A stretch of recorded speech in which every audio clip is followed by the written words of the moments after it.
BFM Business présente Edwige Chevrillon, la grande interview. Bonsoir à tous, bienvenue dans la grande interview. Mon invité ce soir, c'est quelqu'un qui voit son titre de bourse chuter de plus de 20%. Bonsoir Véronique Bédag. Bonsoir Edwige Chevrillon, je suis ravie d'être avec vous ce soir. Merci d'être là. Vous êtes donc la patronne, la PDG de Nexity, le premier promoteur immobilier français. Et effectivement, après l'annonce de vos résultats et peut-être aussi ou surtout de la suspension de votre dividende au titre de 2023, vous avez perdu plus de 20% aujourd'hui à la Bourse de Paris. Vous attendez à une telle chute ou comment vous l'expliquez? Écoutez, moi je pense qu'on est leader sur un marché qui a reculé, enfin c'est quand même, les chiffres sont très intéressants, de 40% en 2 ans. C'est-à-dire qu'avec la hausse des taux d'intérêt, la baisse de la production de prêts immobiliers, nous intervenons sur un marché qui s'est replié de 40%. Et c'est au fond les conséquences de ce retrait que l'on voit aujourd'hui. La bonne nouvelle, c'est que je pense qu'on est vraiment au creux de la crise et qu'on commence à voir quelques lueurs, au fond, importantes. On ne sait pas quand est-ce que les choses vont se déclencher, mais à l'évidence, il va y avoir une baisse des taux d'intérêt. Sur le journal de BFM Business, on voyait que, au fond, l'inflation en France et aux États-Unis était meilleure que prévu.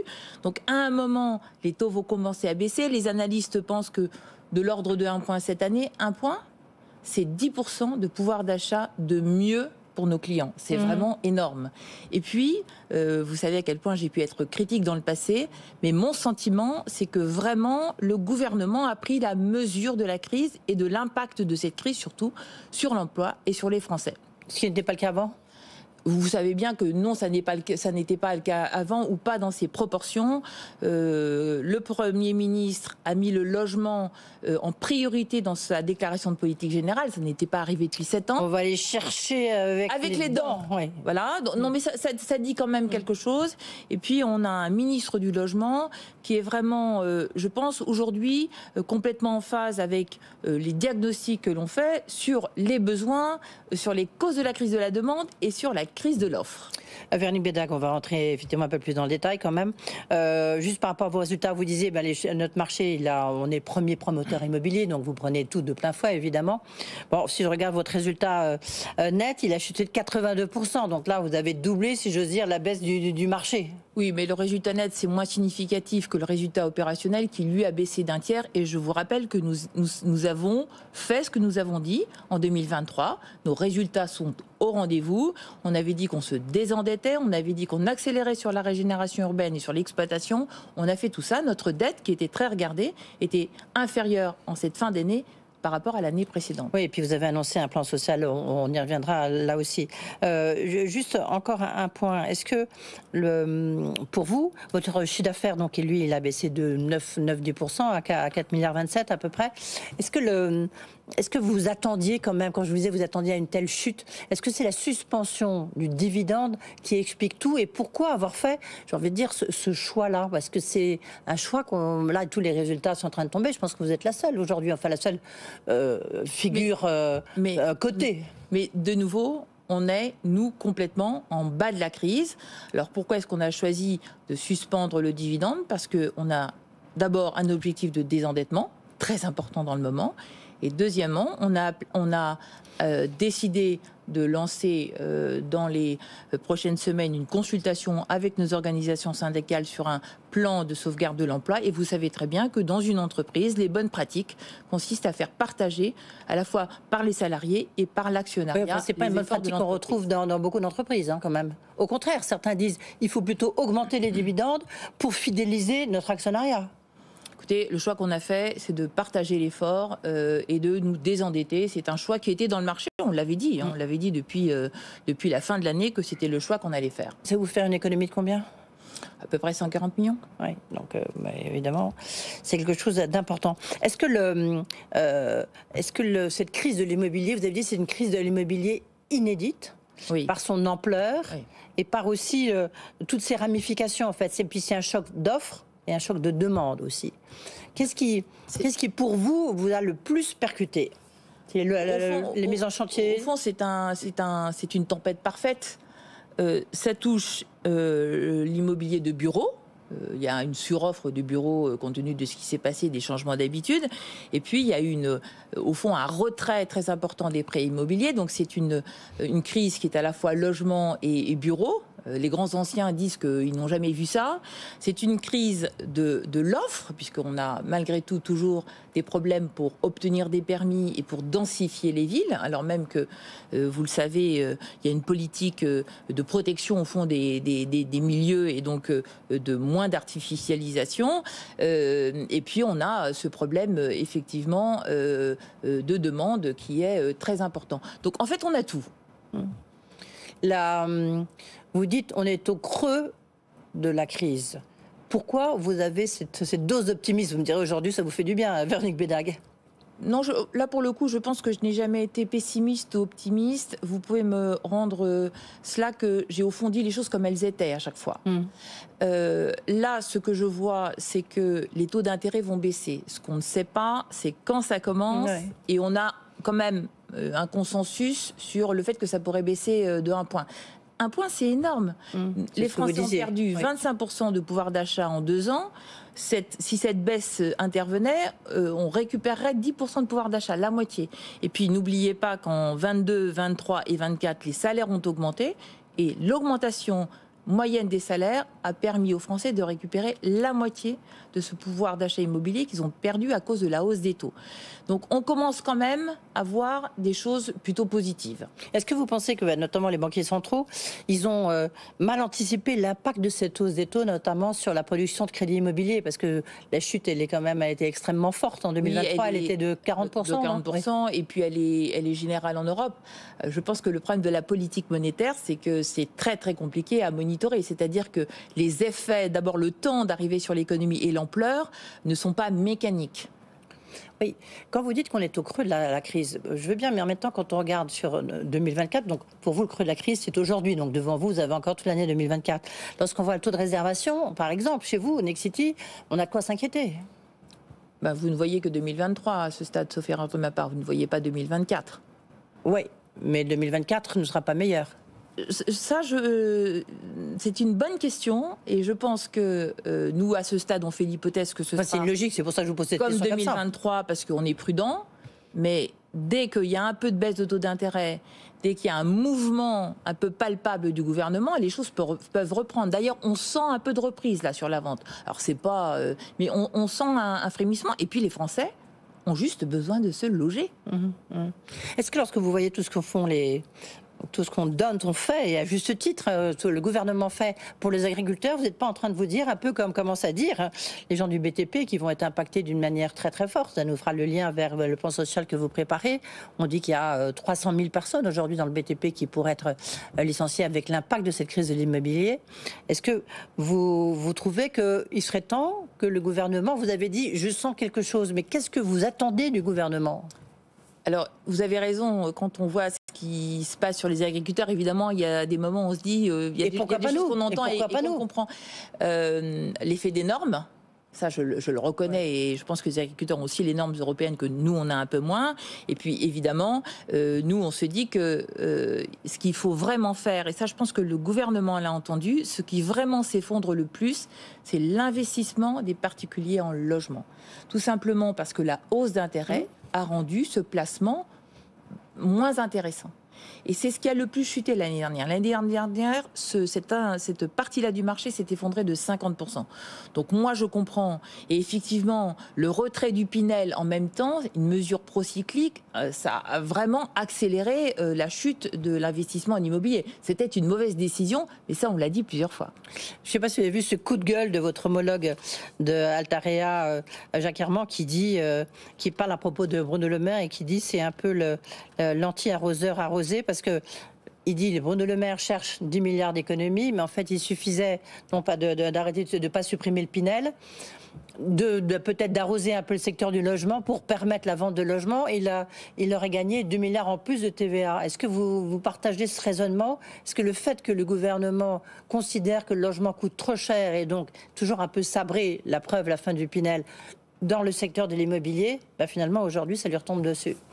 Là, je dirais les choses différemment. Je dirais ce que j'ai dit, au fond, au ministre que j'ai pu voir. Moi, quand j'étais à Bercy, il y a fort longtemps, on se méfiait beaucoup des économies qui coûtent. Vous savez, les économies qu'on brandit, etc. Ouais. Puis on l'a fait, puis derrière, cette économie coûte. Moi, je pense que l'économie sur le Pinel, c'est une économie qui coûte.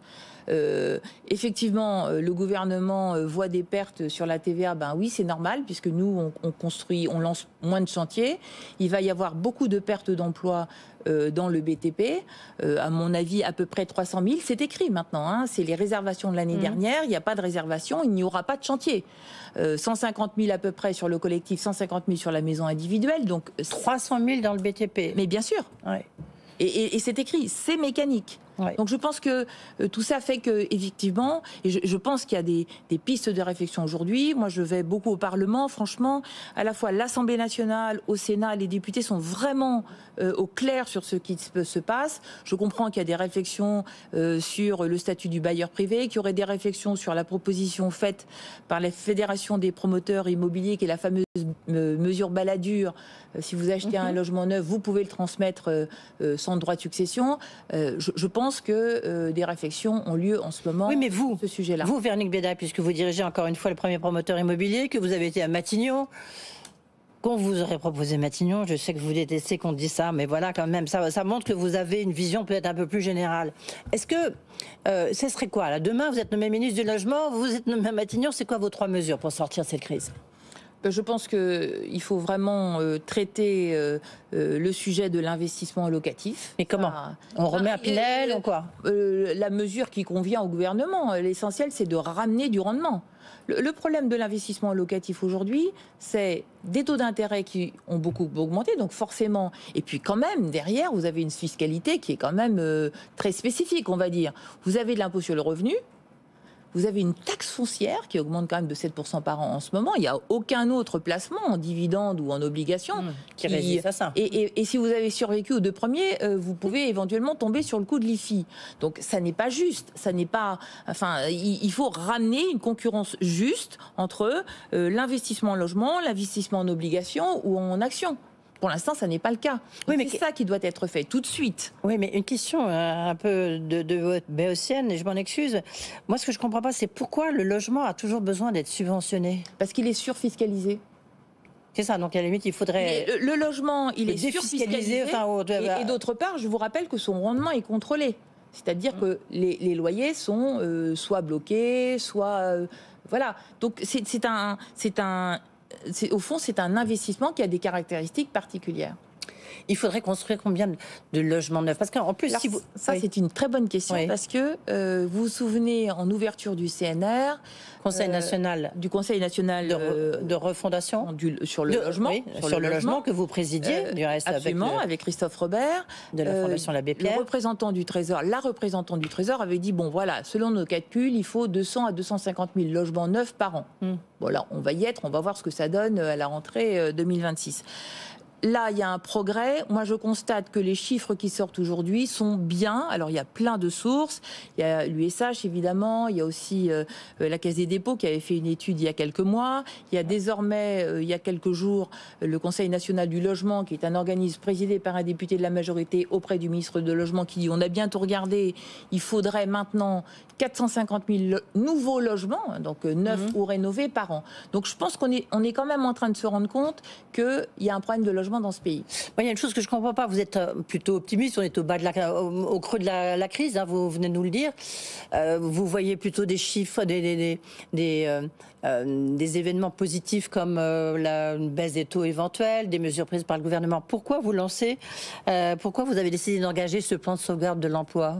Parce que si vous y croyez... Parce que j'ai été la première à alerter sur la crise. Vous vous souvenez, c'était en 22. J'avais dit attention, ce qui est en train de se dessiner va être vraiment extrêmement violent. On m'avait trouvé pessimiste à l'époque. Mais moi, je vais être aussi la première à me transformer, à transformer l'entreprise. Parce que là, pour le coup, ma conviction, c'est qu'en sortie de crise, notre métier ne sera pas le même qu'en entrée de crise. Et donc, c'est ce que je suis en train de faire. Je suis en train de réorganiser mon entreprise. D'abord, pour qu'elle colle davantage au territoire. Nouvelle organisation. Vraiment, et je pense que c'est de plus en plus vrai, on n'intervient pas dans le sud de la France comme dans le nord ou dans l'ouest.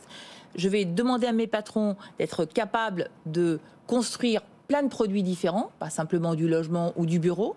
Et donc, c'est cette réorganisation que je suis en train de faire. Et dans la réorganisation, évidemment, on va s'adapter au nouveau marché. Le marché a perdu quand même à peu près 40% depuis 2 ans. Nous, on n'est qu'à 30%. Il faut évidemment que je redécide mon entreprise. On ne va pas regagner 40% de marché en 6 mois. Oui, mais alors vous avez, à ce jour, vous avez 8200 salariés. Parmi eux, il y a 3100 salariés qui devraient sortir du groupe au mois d'avril, puisque vous avez vendu votre filiale d'administrateur de biens. Donc là, on n'est plus qu'à 5000, 5100. Vous dites, j'ai eu 30%. Il n'y a pas que de la promotion à l'intérieur, oui. Oui, donc quoi, il faut réduire les effectifs de 30%, c'est à peu près ça? Non, c'est pas, heureusement, ça n'est pas. D'abord, ces chiffres-là comportent encore des services, et puis ça n'est pas si mécanique que ça. Vous savez qu'un plan de sauvegarde de l'emploi, c'est vraiment quelque chose d'extrêmement exigeant. On vous demande de décrire tous vos organigrammes et tous vos modes de fonctionnement. C'est ce qu'on est en train de faire. Et puis, une fois qu'on aura fait tout ça, eh bien, on saura de combien nous allons, sur combien d'emplois vont porter. Mais votre objectif, quoi, c'est 5000 salariés pour... Non, j'ai pas d'objectif. Au nouveau, Nexity, recalibré fais... avec la vente de l'international, là où ça aussi vous l'avez annoncé. Je ne vais pas faire à la tête de mon entreprise ce que je reproche à d'autres de faire, c'est d'y rentrer 2 chiffres dans un tableau Excel et dire bonjour, le résultat c'est ça. Ça vraiment, je pense que c'est pas du tout ce que j'ai envie de faire. Donc là, je suis vraiment en train de me poser avec mes équipes pour dire voilà, on bascule sur un autre mode de fonctionnement, et puis ça dépend de l'endroit où vous vous trouvez et des marchés, et on en tirera les conséquences en termes d'emploi d'ici quelques semaines. Et vous ne pouvez pas, comme font certains de vos concurrents, mais peut-être redisposer, redéployer vos forces? Écoutez, on verra, mais pour l'instant, j'ai moins de services. La proportion quand même de la promotion et de tout ce qu'on fait en opérateur urbain est très important dans mon équipe. Donc tout ce qui pourra être fait sera fait. Si c'était un plan qu'il fallait qualifier, ça serait un plan massif? Ça serait un plan... Non, c'est un plan d'ajustement au marché et un plan qui va traduire, vous le verrez quand on le sortira, la transformation de Nexity. On va, nous, vraiment sortir de la crise prêts pour les nouveaux marchés de la vie urbaine qui vont vraiment être différentes.